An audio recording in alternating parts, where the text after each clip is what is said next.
This is the light of knowledge that brightened not just one person but an entire generation. علم کی روشنی یہ ایک ایسے گاؤں کی کہانی ہے جہاں مٹی کے گھر تھے اور خواب اکثر مٹی میں دب جایا کرتے تھے۔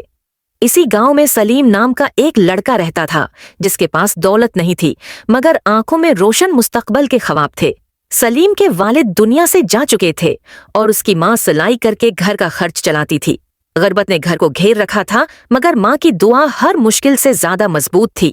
سلیم روز گاؤں کے اسکول کے پاس سے گزرتا اور دور کھڑے ہو کر بچوں کو پڑھتے دیکھتا رہتا۔ تختی پر لکھے لفظ اس کے دل میں امید جگاتے مگر فیس نہ ہونے کا غم اسے روک لیتا۔ ایک دن استاد حکیم علی نے اس لڑکے کی خاموشی کو پڑھ لیا۔ استاد نے کہا، بیٹا، علم کسی ایک کی جاگیر نہیں، کل سے تم بھی کلاس میں آؤ گے۔ یہ الفاظ سلیم کے لیے اندھیرے میں جلتا ہوا چراغ بن گئے۔ سلیم دن میں محنت مزدوری کرتا اور شام کو دل لگا کر پڑھائی کرتا۔ رات کے وقت چراغ کی مدھم روشنی میں اس کے خواب جاگتے رہتے۔ ماں کہتی، بیٹا آرام کر لو، مگر سلیم مسکرا دیتا۔ وہ کہتا، ماں، آج کی محنت کل کی روشنی بنے گی۔ کچھ لوگ اس کا مذاق اڑاتے، غریب کا بچہ پڑھ کر کیا بنے گا؟ مگر سلیم جانتا تھا علم خاموشی سے زندگی بدل دیتا ہے۔ وقت آیا امتحان کا اور حالات پہلے سے زیادہ سخت ہو گئے۔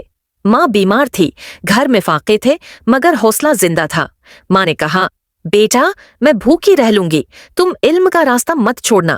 نتائج آئے تو سلیم پورے ضلع میں اول نمبر پر تھا۔ اسے شہر میں اسکالرشپ مل گئی اور ایک نیا سفر شروع ہوا۔ شہر کی زندگی مشکل تھی مگر سلیم کا یقین اس سے بھی مضبوط تھا۔ برسوں کی محنت کے بعد سلیم ایک قابل استاد بن گیا۔ اس کے پاس سب کچھ تھا مگر دل اپنے گاؤں کو یاد کرتا تھا۔ سلیم نے فیصلہ کیا وہ علم کی روشنی واپس گاؤں لے جائے گا۔ گاؤں واپس آ کر اس نے ایک مفت اسکول قائم کیا۔ وہی بچے جو کبھی باہر کھڑے تھے آج کلاس میں بیٹھے تھے۔ سلیم بچوں کو صرف کتابیں نہیں، خواب دیکھنا بھی سکھاتا تھا۔ ماں کی آنکھوں میں آنسو تھے مگر وہ آنسو فخر کے تھے۔ گاؤں بدلنے لگا، جہالت کم ہوئی اور شعور پھیلنے لگا۔ یہی ہے علم کی روشنی جو ایک انسان سے پوری نسل کو روشن کر دیتی ہے۔